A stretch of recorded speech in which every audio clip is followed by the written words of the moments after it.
कुठेही जा, आमचा महिला वर्ग जरा जास्त संख्येने असतो, आहे की नाही? हो म्हणा, आहे की नाही? आपण मग आजचा दिवस पण आपलाच. तयार आहात सगळ्या? फ्रेश, एकदम छान, रिलॅक्स. मी काय यांच्याशी जास्त बोलते, कारण सगळं करून यावं लागतं. म्हणजे घरचं बघा, बाहेरचं बघा, आलं गेलं बघा, रांधावाडा, उष्टी काढा, कीर्तन ऐकायला या, कीर्तन करायला या, आहे की नाही? मग आपल्याला कौतुक नको का? मग एवढं सगळं बघायचं. आणि सगळ्यात महत्त्वाचं म्हणजे 8 ते 10 ही आमची झी मराठीला द्यायची वेळ आहे की नाही? बघा, माना एवढ्या छान हलताय, हो म्हणतायत. काळजी करू नका, रिकॅप एपिसोड असतो उद्या परत, त्यामुळे तेही टेन्शन नाही. सगळी काळजी परमात्मा आमची घेतो, आमच्या आवडीनिवडी सांभाळतो. फक्त जास्त आवड इथली असावी, एवढं झालं म्हणजे एवढं मिळवलं. त्यामुळे सर्व आमचा महिला वर्ग, माझ्या माता भगिनी, सर्व बंधुवर्ग, पितृवर्ग, सगळ्यांच्या हृदयस्थ भगवंताला नमस्कार करणारे जगद्गुरु संतश्रेष्ठ श्री तुकोबरायांचा 4 चरणांचा अत्यंत पवित्र, बऱ्याच जणांच्या माहितीतला, पाठातला असा हा अभंग, गाथेमधला सकळ संतांचं महात्म्य सांगणारा. आणि अमृतासारखं जीवन काय असतं, अमृताच्या वेलीला अमृताचंच फळ येतं, आणि त्याच प्रकारच्या बीजाचा उत्तरोत्तर विकास कसा होतो, जीवनामध्ये संतांचा संग किती महत्त्वाचा आहे, आणि त्या संग केल्यामुळे जीवनाची परिणती कशात होती, हे सगळ्याचं सार सांगणारा हा अभंग आहे. विठ्ठल.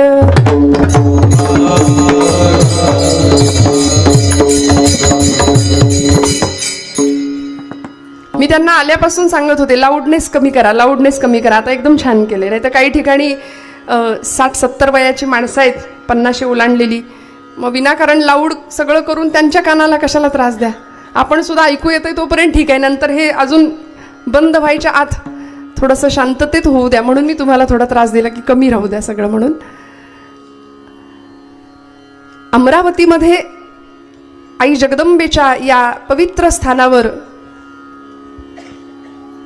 आम्हाला महाराष्ट्रातल्या संतांचं महत्त्व नव्हे, भारतभरातल्या संतांचं महत्त्व, भारताच्या परंपरेचं महत्त्व, इथल्या पूर्वसुरींचं महात्म्य, सामर्थ्य, हे सगळं जाणून घ्यायचं. हे एकमेव कीर्तन नावाचं व्यासपीठ असतं. आज तुकोबारायांचा अभंग निरूपणाकरता घेतलाय. उत्सवाचा 2रा दिवस आहे. तुकाराम तुकाराम नाम घेता कापे यम, हा दराराजांचा होता भक्तीतला. ज्या तुकोबांनी अभंगाची गाथा 3.5 ते 5 हजारांच्या संख्येने निर्माण केली. महाज्ञान देती जगाला अभंग, जया भंग नाही असे ते अभंग, असं म्हटलंय. आज का गरज आहे या सगळ्याची? आमचा समाज दुभंग होतोय, आणि दुभंगणाऱ्याला समाजाला अभंग करण्याचं शाश्वत सामर्थ्य जर कशामध्ये असेल तर ते संतांच्या अभंगामध्ये आहे. आणि म्हणून तुकोबा असतील, ज्ञानोबा असतील, नाथबाबा असतील, आमचे नामदेव महाराज असतील, भागवत धर्माचा प्रचार प्रसार करणारी, या सगळ्यांनी एक पताका खांद्यावर घेतली. झेंडा नाही म्हणत बरं का, झेंडा पक्षाचा असतो, धर्माची पताका. या पताकेला 2 टोकं आहेत, एक ज्ञानाचं टोक आहे, एक नामाचं टोक आहे. या 2 टोकांची ही पताका, आणि दांडा आहे तो भक्तीचा आहे. भक्तीचा दांडा हातामध्ये घेतला. ज्ञान आणि नामाचा प्रसार प्रचार समाजाच्या अंतरंगामध्ये, रोमरोमामध्ये भिनावा, त्याचा जागर व्हावा. आणि प्रत्येक मनुष्य मात्राला मी इथे का आलो, माझ्या येण्याचं इथं इप्सित काय, साध्य काय, या सगळ्या प्रश्नांची उत्तरं मिळावीत, की जी आम्हाला संतांनी पुन्हा पुन्हा देण्याचा प्रयत्न केला. वास्तविक मी कोण, मी कुठून आलो, आणि मला कुठं जायचंय. या इहलोकामध्ये, मनुष्य जीवामध्ये आम्ही जेव्हा जन्माला येतो, आणि दुर्लभातला दुर्लभ असलेला मनुष्य देह आम्हाला भगवंताच्या कृपेने प्राप्त होतो. आचार्य म्हणाले, दुर्लभम त्रयमेवैतत् देवानुग्रह हेतुकम मनुष्यत्वम मुमुक्षुत्वम महापुरुष संश्रयः. सगळ्यात दुर्लभ 3 गोष्टी सांगितल्या, मनुष्यत्व, मुमुक्षुत्व आणि संश्रय, आश्रय महापुरुषांचा. पहिल्यांदा माणूस म्हणून जन्माला येणं कठीण, दुर्लभ. 84 लक्ष योनी मात्रांमधून नरदेह प्राप्त झाला. त्या नरदेहानी प्रत्येक इंद्रियाचा वेगवेगळा मात्रास्पर्श आपण अनुभवतो. डोळ्याने बघतो, एक जण कवी म्हणाले, ध्वनी परिसतो, कानी पदी चालतो, जिव्हेने रस चाखतो, मधुरही वाचे आम्ही बोलतो. हाताने बहुसाल काम करीतो, विश्रांतीही घ्यावया. घेतो झोप सुखे, फिरून उठतो, ही ईश्वराची दया. कल्पना करा ना, जीवनामध्ये मिळालेला प्रत्येक दिवस, प्रत्येक सूर्योदय हा तुमच्या माझ्याकरता भगवंतांनी समोर दिलेला मोठा चमत्कार आहे. आम्ही आज सुद्धा असं म्हणतो की भगवंत आहे तर मग का नाही अवतार घेत. प्रत्येक युगात अवतार जर घेतोय तर आज समाजामध्ये आजूबाजूला बघितलं तर मर्यादे पलीकडचं जीवन आपण पाहतोय, अनुभवतोय. मग भगवंत आता येत का नाही. रोज सृष्टीतला नवीन कोरा करकरीत दिवस भगवंत तुम्हाला मला देतोय, नवीन श्वास देतोय. सूर्यनारायण रोज नव्या रूपामध्ये, त्याचं सगुण रूपामध्ये, साकार रूपामध्ये असलेलं दर्शन आम्हाला भगवंत देतोय. निर्गुण निराकार परमात्मा सगुण रूप म्हणजे आपला रोजचा सूर्योदय आहे, जो की आजच्या पिढीला माहितीच नाही. आम्ही सगळे सूर्यवंशी आहे की नाही, कितीतरी वेळाने उठतो सूर्योदयानंतर. पण ही परंपरा इतकी उज्ज्वल आहे की या परंपरेमध्ये, या महाराष्ट्रामध्ये, या मातीमध्ये आम्हाला जन्म घ्यायला मिळाला. हे तुमचं माझं भाग्य आहे. आपण संतांचे वारस आहोत या अर्थाने की खऱ्या अर्थी मनुष्य जन्माला आल्यानंतर इथे काय करायचं या सगळ्याची उत्तरं तुम्हाला कुठेही शोधायला जायची गरज नाही श्रोते हो. सगळ्यांची उत्तरं आम्हाला ग्रंथांमध्ये दिली आहेत. म्हणून 5 गोष्टी अशा आहेत: एक संत, एक पंथ, एक ग्रंथ, एक मंत्र आणि एक तीर्थ. विठ्ठल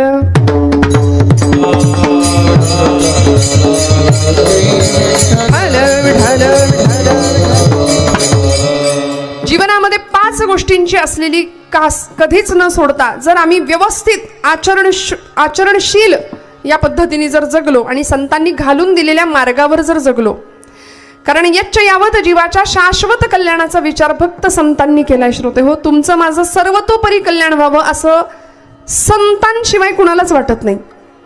का मी एवढं धाडसाचं विधान करेन? कारण तुम्ही म्हणाल आई वडील नाही का कल्याणाचा विचार करत.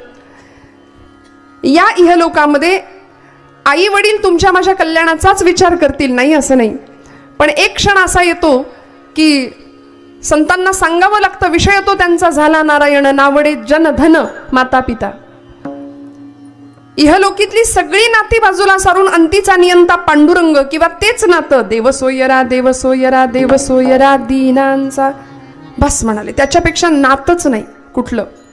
आपण ज्यांना आपलं आपलं म्हणतो ती मंडळी आपली नाहीत, हे पक्क डोक्यात ठाम ठेवावं माणसाने इथं आल्यानंतर बरं का. म्हणून मी महिला वर्गाला आधीच विचारलं की सगळं आपण रिलॅक्समध्ये आहात ना, 2 तास आपल्याला एकदम छान, काही चिंतन प्रपंचाचं करायचं नाही. दाराला कडी लावली आहे का, दुधाचं पातेलं झाकलंय का, इथं आल्यावर ते कुलूप 10 वेळा उडून बघितलेलं असतं तरी इथे येऊन त्याचं चिंतन करतो आम्ही, लागलं असेल की नाही. तर असं नाही, निश्चिंत बसा, एकदम रिलॅक्स. इथं आल्यानंतर इथलंच होऊन जायचं बरं का.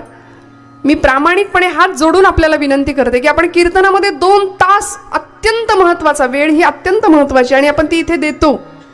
मग त्या वेळेमध्ये बरं 2 तास कीर्तनकाराकडून फक्त विनोदाची अपेक्षा केली, हसण्याची अपेक्षा केली तर आमच्या आयुष्याचं हसू करून घेतल्यासारखं आहे. त्यामुळे लाफ्टर शोज आपल्याकडे भरपूर आहेत आणि मला माहिती आहे, वक्त्यांची यादी वाचल्यानंतरच मला माहिती आहे की इथला श्रोता कसा आहे. कारण या श्रोत्याचा अधिकार मोठा आहे.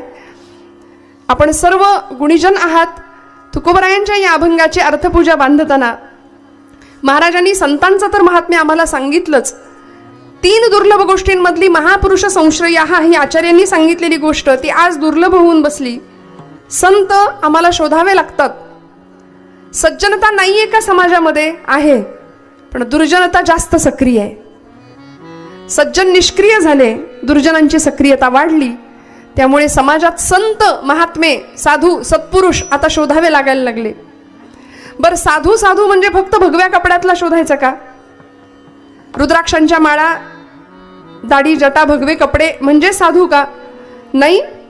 ज्यांनी 6 धुतले, 6 धुतले, षडविकारांचा नाश केला आणि आमचं जीवन सगळं विकारांनी भरले, असे भाडेकरू आणून ठेवले तिथे. 6 भाडेकरू आम्ही आमच्या हृदयामध्ये ठेवलेत. म्हणाले त्या भाडेकरूंना आधी हाकलायला लागेल आणि मग जे हृदय स्वच्छ निर्मल होईल, पवित्र होईल, तिथे भगवंत येईल. तुका म्हणे देह भरिला विठ्ठले, काम क्रोधे केले घर रीते. ते रीत करावं लागेल तेव्हा इथं विठ्ठल बसेल आणि त्याकरता संश्रय करावा लागेल महापुरुषांचा. म्हणून आचार्यांनी जीवनमुक्तीचा एक क्रम सांगितलाय आम्हाला. जीवनमुक्त होण्याची अवस्था काय आहे, कसं व्हायचं? सत्संगत्वे निसंगत्वम, निसंगत्वे निर्मोहित्वम, निर्मोहित्वे निश्चलत्वम, निश्चलत्वे जीवनमुक्ती.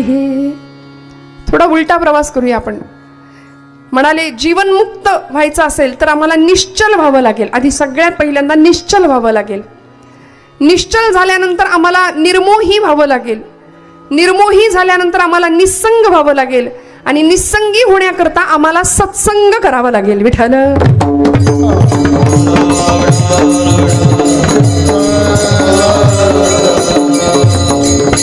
आपण सगळे जागे आहात ना? खूप लक्ष देऊन जागेपणे आपण श्रवण करणार आहात.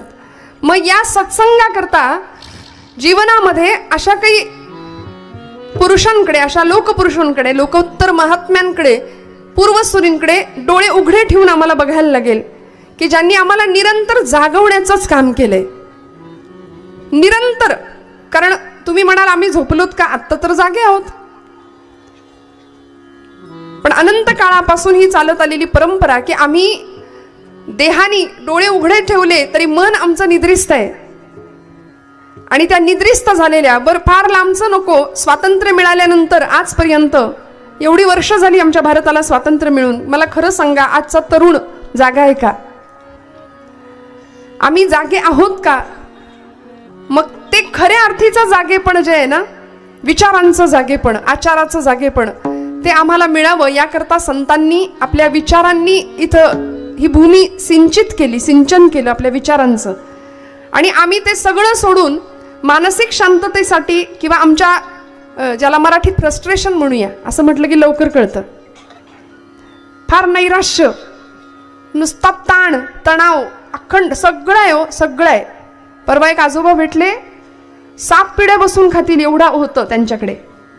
म्हटलं आजोबा एवढं आहे तुमच्याकडं, तरी सुद्धा आता का बरं चेहरा असा पडलाय? का तुम्ही असे म्लान? काही टेन्शन आहे का? काही त्रास आहे का? म्हणले बाई ग अगदी खरं आहे तुझं, 7 पिढ्या बसून खातील एवढं मी कमावलंय, पण 8वी पिढी काय खाईल याची चिंता लागली. म्हणले किती वाईट आहे हे बघा, किती ताण घेऊ आम्ही. बरं बाकीचं राहू द्या, उत्तम आयुष्य मिळाल्यानंतर सुद्धा जर आम्ही उत्तम, भगवंतांनी उत्तम सृष्टीमध्ये जन्माला घातलंय, उत्तम नरदेह दिलाय, अव्यंग देह दिलाय, तरी सुद्धा आम्ही असे मुडदूष चेहरे करून जर त्याच परमात्म्याच्या सृष्टीमध्ये राहिलो, जगलो, तर ते त्याला आवडणार नाही. अनंत कोटी ब्रह्मांड नायकांनी सृष्टीचा पसारा निर्माण केला, एकटा होता. वेदवचन सांगतं एकोहम बहुस्याम, अनेक व्हायची इच्छा झाली त्याला, म्हणून आपल्या मायेचा आधार घेतला, पुरुषांनी प्रकृतीचा आधार घेतला आणि सृष्टीची निर्मिती केली. या निर्मितीमध्ये त्यांनी अनेक जीव निर्माण केले. म्हणून आपली निर्मिती आहे ना मानवांची, ती मनूपासून आहे बरं का. भागवतकार सांगतात ते मनू आणि शतरूपा असं. म्हणून आमचा पहिला पूर्वज मनू आहे खरं तर. आणि ते डार्विन उत्क्रांतीवाद वगैरे मानवाची रचना माकडापासून झाली जे काही सांगतात ते आपले धर्म, आपलं नाही बरं का, ते त्यांचे असतील वंशज, त्यांच्यापासून झालेले, आपले नाही. आपण मानवापासूनच आहोत. भगवंतांनी ही सृष्टी निर्माण केली आहे आणि या सृष्टीमध्ये एवढं मोठं ब्रह्मांड आहे, अनंत कोट ब्रह्मांड नायक म्हणतो आपण त्याला, कोटी ब्रह्मांडाचा नायक. मग त्या ब्रह्मांडामध्ये अनेक प्रकारच्या, ज्याला आपण मराठीमध्ये सूर्यमाला म्हणतो बघा, आहे की नाही, गॅलेक्सीज, असंख्य सूर्यमाला, असंख्य ग्रह आहेत, तारे, नक्षत्र. त्याच्यामध्ये आपली सूर्यमाला आहे, ज्याच्यामध्ये पृथ्वी नावाचा आपला छोटासा ग्रह आहे. थोडं बारकाईने ऐका. त्या सगळ्या सूर्यमालेमध्ये पृथ्वी नावाचा आपला ग्रह ज्यामध्ये आपण राहतो, ती पृथ्वी सूर्यमालेच्या तुलनेमध्ये खसखस असते की नाही, महिला वर्ग घरातली आपली एवढीशीच आहे. ब्रह्मांडातल्या आपल्या सूर्यमालेतली आपली पृथ्वी एवढीशी. त्या पृथ्वीवर आमचं भूगोल आम्हाला सांगतं 71% आपण जागे आहात ना, 71% पाण्याचा भाग आहे, 29% जमिनीचा भाग आहे. म्हणाले त्या 29% जमिनीवरती हा खंडप्राय पृथ्वीचा विस्तार आहे. 7 खंडांची पृथ्वी, सप्तखंडात्मक, त्यातला आपला आशिया नावाचा खंड. या खंडामध्ये अनेक देश आहेत, त्यातला आपला मेरा भारत महान. कधी कधीच फार उतू जातं 15 ऑगस्ट 26 जानेवारी पुरतं प्रेम आमचं. त्या भारतामध्ये अनेक जिल्हे आहेत, राज्य आहेत. त्या राज्यामध्ये आपलं महाराष्ट्र, त्या महाराष्ट्रामध्ये आपला प्रांत, त्यामध्ये आपलं गाव, आपला तालुका, त्यामध्ये आपलं कुठेतरी गाव छोटंसं, त्याच्यामध्ये आपलं घर. 3.5 हात फक्त जागा लागते या देहाला. पण एवढ्या सृष्टीच्या विस्तारामध्ये एक स्वतंत्र अस्तित्व म्हणून जन्माला घातलं भगवंतांनी. किती अनंत उपकार आहेत त्याचे. म्हणून मनुष्यत्वम मुमुक्षुत्वम, मोक्षाची इच्छा असणं इथे आल्यानंतर. आणि तिसरी गोष्ट आहे महापुरुष संश्रयः, संतांचा संग अत्यंत दुर्मिळ आहे. आणि तो संग मिळण्याचं हे एकमेव ठिकाण आहे बरं, हा धर्ममंडप. आणि म्हणून आज तुकोबराय आम्हाला सांगतायत की तुम्हाला जर संतांचा संग करायचा असेल, भगवंताकडे मागताना त्यांनी एवढंच मागितलंय, मला दुसरं काही नको, मला अशी माणसं ओळखण्याची दृष्टी दे की ज्यांचं जीवन अमृतासारखं आहे. कारण तुकोबराय सांगतात अमृताची वेल जशी असते तसं अमृताचं फळ असतं प्रथम चरणापासून. महाराजांनी अमृत शब्द वापरलाय. अमृताची फळे, अमृताची वेली, तेची पुढे चाली बीजाची. उपमा दिली संतांना अमृताची. म्हणाले त्यापेक्षा सर्वश्रेष्ठ काहीच नाहीये. नामाला उपमा देताना अमृतापेक्षा गोड आहे असं नामदेव महाराज सांगतात ना. अमृताहुनी गोड नाम तुझे देवा, मन माझे केशवा का बा न घे. बर, संतांच्या बाबतीत अमृत स्वरूप संत असं सांगत असताना तुकोबराय एक उदाहरण ठेवतात तुमच्या माझ्या पुढे. अमृताची फळे, अमृताची वेली, तेची पुढे चाली बीजाची ही. अमृताचं झाड आहे, वेल आहे, त्या वेलीला फळ कसलं येणार? विषाचं येईल का? अमृताचंच येणार. मग म्हणाले त्या प्रकारच्याच बीजाचा विकास होत जातो. कारल्याचा वेल असेल तर आंबा थोडीच येणार आहे त्याला, नाही ना. ते विषाचं तसंच ते कडूच स्वरूप असणार आहे त्याचं. आणि हे अमृतच का म्हणाले असतील हो तुकोबराय. कल्पवृक्ष होता, चंद्र होता, आमची कामधेनू होती, अनेक प्रकारच्या उपमा देता आल्या असत्या. पण हे अमृत असं आहे ना की ज्या करता देवांना सुद्धा मंथन करावं लागलं. आणि आमचे हे अधिष्ठात्री देवता आज ज्यांच्यासाठी आपण सगळे जमलो आहोत, अशी महादेव भगवंत, ज्यांना सगळ्यांनी विनवण्या केल्या, भगवंता या आता, या आता, या आता. मेरू पर्वत रवी बनवला. इथे भगवंतांनी अवतार घेतले आपले, कच्छावतार, मोहिनी अवतार, वासुकी नागाचा सर्पाचा दोर बनवला. आणि या आमच्या भोलेनाथांना बोलवलं. काळी 4 मध्ये आयुर्भैरवाचं बोलावलं. या म्हणाले आता भगवंता हे आलंय पहिलंच रत्न, काय करायचं याचं. भगवंत म्हणाले मी काय करू. नाही म्हणाले आता तुम्हाला प्यावंच लागेल, कुणीच घ्यायला तयार नाही, सृष्टीचा नाश होईल. आणि आमचे भोले बाबा, आशुतोष त्यांचं नाव आहे, लगेच प्रसन्न होतात, फार त्रास देत नाहीत भक्ताला. म्हणून आज आपण भाग्यवान आहोत. ही अधिष्ठात्री देवता आहे. आज या गुंगे परिवाराच्या आयोजनाखाली चालू असलेला महोत्सव आणि इतकं सुंदर शिवलिंगाची स्थापना, नवीन प्रतिष्ठापना, कलशारोहण, किती सुंदर देवता आहे बघा. भगवंतांनी अमृत प्राशन केलं. पीत असताना कंठामध्ये ते अमृत राहिलं, खाली गेलं नाही. विष असताना, विष पीत असताना कंठामध्ये ते राहिलं, खाली गेलं नाही. का तर म्हणाले इथे रामनाम होतं. देवर्षींनी सांगितलं होतं रामनाम म्हणा, रामनाम म्हणा, राम राम राम राम. म्हणाले छान वाटतंय. दाह होत होता तो शांत झाला. ते अमृत मुखातून सुद्धा, ते विष मुखातून सुद्धा बाहेर यायला तयार नाही, कारण मुखात रामनाम आहे. आणि निळा कंठ झाला, दाह होतोय अंगाचा. ज्या भगवंतांनी सृष्टीला अमृताची संजीवनी मिळावी याकरता स्वतः विष पचवलं, विष प्राशन केलं. म्हणून देव आणि महादेव यामध्ये हाच फरक आहे की जे अमृत पितात आणि महादेव विष प्राशन करतात आणि ते पचवतात, म्हणून ते महादेव आहेत. विष प्राशन केलं. विष प्राशुनी जगतासया, विष प्राशु धा दिन दिन दा धा दिन दिन दा धा तीन तीन ता त्रकदिन. विष प्राशुनी जगतासया, विष प्राशुनी जगतासया. हा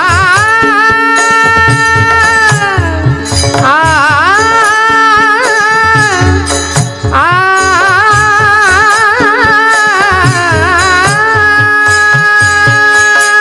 विष प्राशुनी जगतासया, विधनी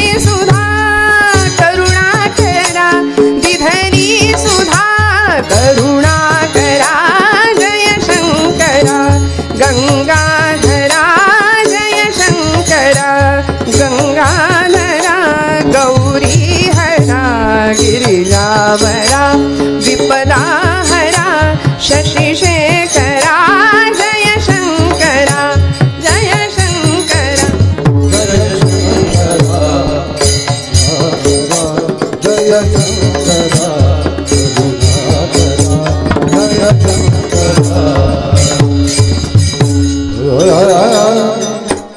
भगवंतांनी विषप्राशन केलं आणि अशी ही अत्यंत सुंदर अशी देवता अमृत सगळ्या जगाला दिलं, देवतांना प्राप्त झालं. मग हे अमृत श्रेष्ठ आहे तुकोबांच्या दृष्टीने, आमच्या संतांच्या दृष्टीने. आणि संतांना ही उपमा दिली अमृताची. दैत्यांकडे आलं ते म्हणाले अमृत नाही. त्या मोहिनीने फसवलं ना, ती म्हणाली हे एकाच घटामध्ये आहे. फसले सगळे दैत्य, मोहात फसले, भुलले. आणि ती मोहिनी सांगते, माया होती भगवंतांची, मोहिनी अवतार भगवंतांचा. तिने सांगितलं, म्हणाले हे वरवरचं दिसतंय थोडंसं पाणी, ते देते म्हणली देवांना आणि तुम्हाला देते आणून परत अमृत.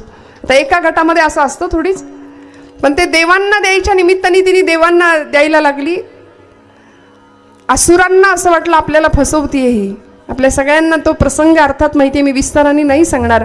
पण या प्रसंगामध्ये म्हणाले देवांना अमृत मिळालं, दैत्यांना काय मिळालं? अमृततुल्य. आम्ही पितो ना आजपर्यंत, अमृततुल्य म्हणाले, अमृत नाही मिळालं. त्यामुळे हे बहुतेक तिकडून आलं की काय मला माहिती नाही, पण आमच्या सगळ्यांच्या आवडीचा तो विषय झाला की नाही आज. अमृततुल्य म्हणाले. नावं पण काय देतात आमच्या महाराष्ट्रातले लोक, वा वा.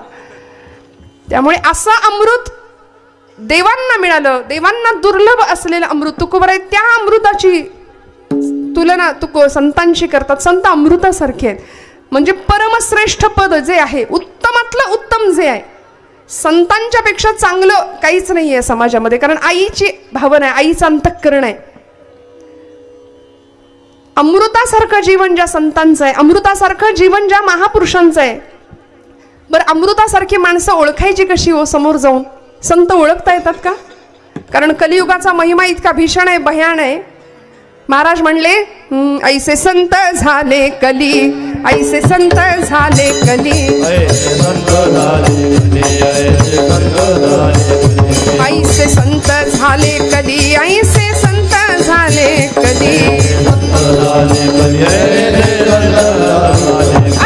संत झाले कली, ऐसे संत झाले कली.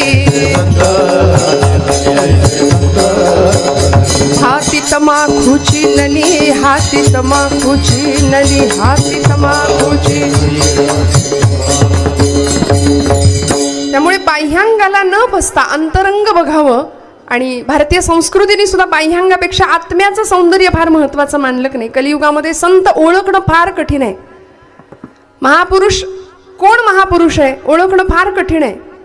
म्हणून सांगून दिलं अमृताचं फळ कसं ओळखायचं. ती वेल अमृताची असते, मग ते बीज अमृताचंच असणार. शुद्ध बीजापोटी फळे रसाळ गोमटी. मग बीज शुद्ध असावं असं जर वाटत असेल ना, तर आमच्या तुकोबांच्या कनकाईकडे बघावं, वल्लोबांकडे बघावं, ज्ञानोबांच्या आई रुक्मिणीकडे बघावं, विठ्ठलपंतांकडे बघावं. घराघरामध्ये अमृतासारखी संतती जन्माला आल्याशिवाय राहणार नाही, तुकोबांचं म्हणणं आहे. आज तुमच्या माझ्या घरामध्ये अमृतासारखं जीवन असणारी मंडळी जर जन्माला यायची असतील ना, तर लेकरांना घेऊन कीर्तनाला आलं पाहिजे. मी नेहमी असं सांगते की मुलं इथं येऊन झोपली तरी चालतील कार्टी, पण इथे झोपेत जे ऐकतील ते चांगलं असेल, घरी जागेपणी टीव्हीवर जे बघतील ते वाईट असेल. त्यामुळे इथे येऊन झोपली तरी चालतील, पण हट्टाने घेऊन यावं. हट्टाने आपण म्हणतो तू घरात बस, तुला कार्टून लावून देतो, आणि आम्ही कीर्तनाला जाऊन येतो. मग बघणारं कार्टून, टीव्हीवर कार्टून, 2-2 कार्टून. त्या पोराला विचारलं की बाबा रे तुला भीम माहितीये का महाभारतातला? भीम कुठलं काय? भीम नाही माहिती ना, अर्जुन नाही, कुणीच नाही माहिती. ते म्हणतो छोटा भीम माहितीये मला, लाडू खातो ढोलकपूरचा. या पलीकडे जाऊन काय शिकायचं काय आमच्या मुलांनी? मी कोण या प्रश्नाचं उत्तर जर कळायचं असेल ना, तर कुठेही वर्कशॉप आणि कुठल्याही गोष्टीची कास धरायची गरज नाही. इथे या धर्ममंडपात पोरांना घेऊन या, आपोआप सगळी उत्तरं मिळतील. विठ्ठल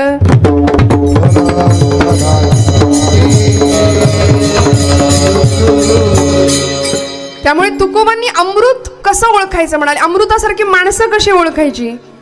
या भूमीमध्ये कलकत्ता प्रांतामध्ये एक असा योद्धा संन्यासी जन्माला येऊन गेला. योद्धा कधी संन्यासी नसतो आणि संन्यासी कधी योद्धा नसतो, पण ज्यांना उपमा दिली लोकांनी योद्धा संन्यासी, असे आमच्या भारताचे महापुरुष.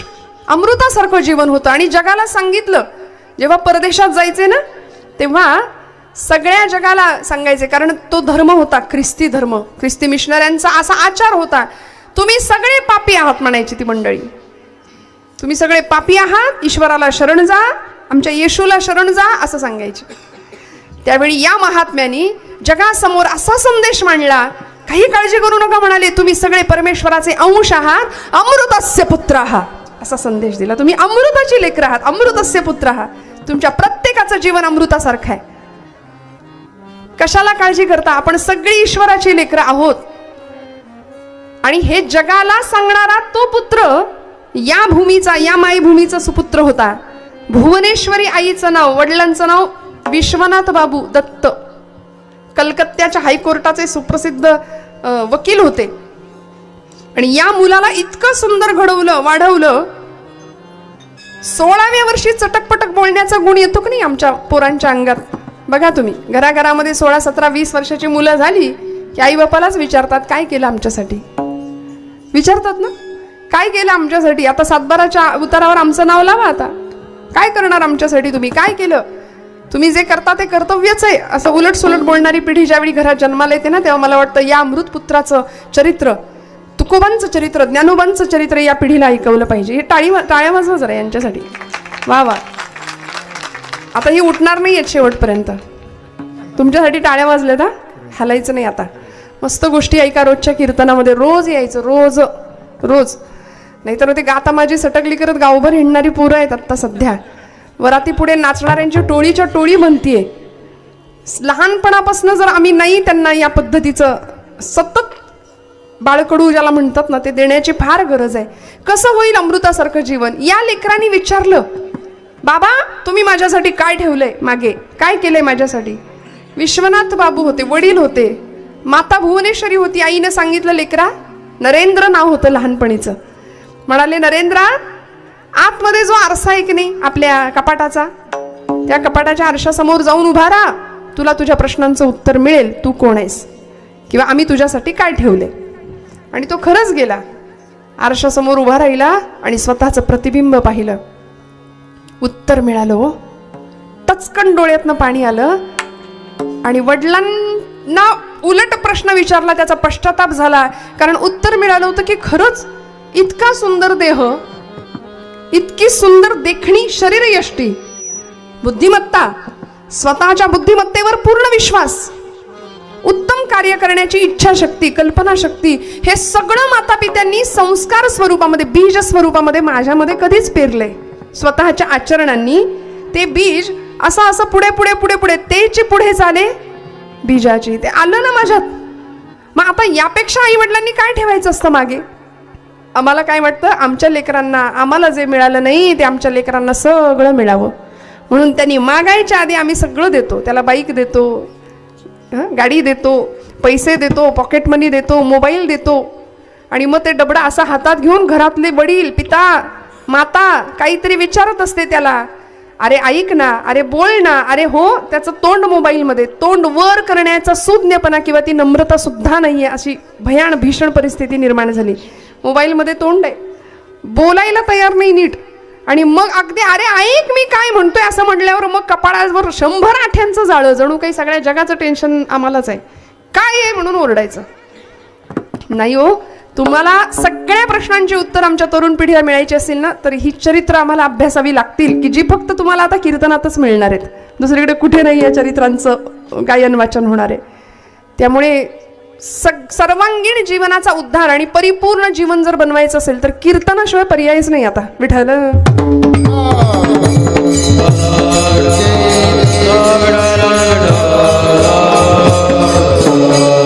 प्रश्नाचं उत्तर त्यांना मिळालं वयाच्या 5व्या वर्षी, ज्याच्या डोळ्यामध्ये स्वराज्याचं दिव्य स्वप्न पाहत होती अशी स्वराज्य जननी राजमाता जिजाऊ माऊली, अमृताची वेल होती. 5 वर्षाच्या लेकरांनी विचारावं, आई माझा वाडा कुठे आहे, माझा घोडा कुठे आहे, माझं सैन्य कुठे आहे? पुण्याच्या भूमीमध्ये आल्यानंतर राखेचे डोंगर साचले होते, माणसं परागंदा झाली होती, देशोधडीला गेली होती. इतकी भीषण अवस्था होती. आपल्याच माणसं आपल्याच घरामध्ये शिरून सुलतान, मुघल, आक्रमक आपल्याच घरच्या बाया बापड्यांना ओढत बाहेर नेलं जात होतं. आपल्या डोळ्यासमोर आबरू लुटताना बघण्यापलीकडे इलाज उरला नव्हता देशबांधवांकडे, आमच्या समाज बांधवांकडे. इतकी भीषण परिस्थिती होती. आणि या वयामध्ये 5-6 वर्षाचं वय स्मशान झालं होतं महाराष्ट्रामध्ये. सुलतानशाहीची आक्रमणं, मुघलांची आक्रमणं व्हायला लागली, राखेचे डोंगर, माणसं परागंद व्हायला लागली, धर्मांतरण करायला लागली, धर्म बदलायला लागली. नको बाबा म्हणाले हा हिंदू धर्म. इतकं दूषित भयान भीषण वास्तव समोर असताना आई आपल्या 5 वर्षाच्या लेकराच्या डोळ्यात स्वराज्याचं स्वप्न बघतीये. आणि तो मुलगा म्हणतो माझा वाडा कुठं आहे, घोडा कुठं आहे. आई म्हणते बाळा इथं वाडा नाही, इथं घोडा नाही, हे सगळं तुला निर्माण करायचंय, करशील का बोल. आणि 5व्या वर्षी उत्तर दिलं हो आऊसाहेब, आपला आशीर्वाद आणि श्रींची इच्छा असेल तर हे राज्य होईल, ही काळ्या दगडावरची रेष आहे. म्हणून 16व्या वर्षाचं वय लागतं ना लागतं तोपर्यंत रोहिडेच्या डोंगरावर रोहिडेश्वराच्या समोर उभे राहिले आणि याच महादेवाच्या साक्षीने 150 मावळ्यांच्या धारोषण रक्ताचा अभिषेक करून स्वराज्याची शपथ सुद्धा घेतली. हो जटाटवी गलज्जल प्रवाह पावितस्थले गले मलंब्य लंबितांभुजंग तुंग मालिका टमट टमट टमट टमन निनाद वड्डमरवयं चकार चंड तांडवं तनोतु न शिव शिवम् जटाकटाह संभ्रम भ्रमन्निलिम्प निर्झरी विलोल वीच वेल्लरी विराजमान मूर्धनी धगत धगत धगत ज्वलल्ललाट पट्ट पावके किशोर चंद्रशेखरे रति प्रतिक्षणं मम. हर हर हर हर महादेव. जागर होता सैन्याचा, कारण हे देवा तू विष प्राशन केलंस, स्मशानेश्वा क्रीडा हे तुझं भाग्य भगवंता. वेताळांच्या भूतांच्या सहवासात राहिलास, सर्पगळ्यामध्ये अडकवलेस. खरं तर तुझा वर्ण कसा, काय भगवंतांचं वर्णन आहे. कर्पूर गौरम करुणावतारम संसारसारम भुजगेंद्रहारम सदा वसंतं हृदयारविंदे भवं भवानी सहितं नमामि. कर्पूर गौर असलेला भगवंत, कापरासारखा रंग आहे भगवंतांचा, गोरा. गात्रम भस्मसितं सितंच हसितं हस्ते कपालम सितम असं म्हटलंय. कंठे हार सित सितस्तु वृषभः करणे सिते कुंडले. सगळंच गंगा फेन सीता सीता मलजटा भाले सितश्चंद्रमा. सीत म्हणजे पांढरं शुभ्र असे भगवान शिव आहेत. पण चिताभस्म अंगाला फासलं, स्मशानात राहिले, विषप्राशन केलंस भगवंता, सगळं सहन केलं. आता ती तुझी जी ताकद आहे ना, आज तू आम्हाला दे विषप्राशन करण्याची. कारण जगाला अमृत द्यायचं असेल तर आम्हाला विषप्राशन करावं लागेल, हे आम्ही तुझ्याकडून शिकलो. आराध्य दैवत होतं तुळजापूरची तुळजाभवानी, इष्ट आराध्य देवता होती छत्रपतींची. का अमृतासारखं आयुष्य घडवलं आईनी, मार्गदर्शक म्हणून मागे उभी राहिली. आणि मग असा विस्तार होत गेला ना स्वराज्याचा. अमृताची फळे अमृताची वेली तेची पुढे चाली बीजाची. कितीतरी उदाहरणं सांगता येतील श्रोते हो. आज असं अमृतासारखं जीवन जर आम्हाला जगायचं असेल, आमच्या दृष्टीने असं संपन्न जीवन पुढच्या पिढीला द्यायचं असेल, बघा ना आजचा पालक वर्ग प्रत्येक वेळी मुलांना काय शिकवतो, मोठा हो, खाऊन पिऊन तब्येत छान कमव, भरपूर मोठा हो, आणि काय कर, खूप पैसा कमव. बस एवढंच जीवनाचं ध्येय आम्ही शिकवतो. भरपूर पैसा कमव, भरपूर मोठा हो, पण या देशाचा उत्तम सुजाण नागरिक हो, उत्तम माणूस म्हणून जगासमोर प्रदर्शित हो, हे सांगायला आम्ही विसरतो. म्हणून मला असं वाटतं ही चरित्र फार गरजेची आहे. तुकोबांच्या आई कणकाईने आणि बोल्होबांनी काय भक्ती करावी, काय आदर्श ठेवावा समोर महाराजांच्या.